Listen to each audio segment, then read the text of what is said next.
ল'ৰা ছোৱালীয়ে মোক কৈ থাকে যে চতুৰ্থ শ্ৰেণীৰ পৰীক্ষাত BA পাছ কৰা ল'ৰাইও পৰীক্ষা দিছে।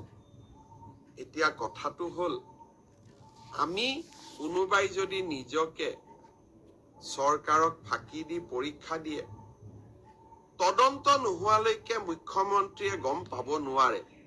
কেতিয়াবা আপোনালোকে এনেকে মোক ফেচবুকত লিখে, টুইটাৰত লিখে যেন মই চব গম পাওঁ। কোনোবা ল'ৰা এজনে যদি BA পাছ কৰিও নিজৰ যোগ্যতাটোক লুকুৱাই পেলাই চতুৰ্থ শ্ৰেণীৰ পৰীক্ষাত আবেদন কৰে, মুখ্যমন্ত্ৰীজনে কেনেকে গম পাব? আপোনালোকে খবৰ দিব।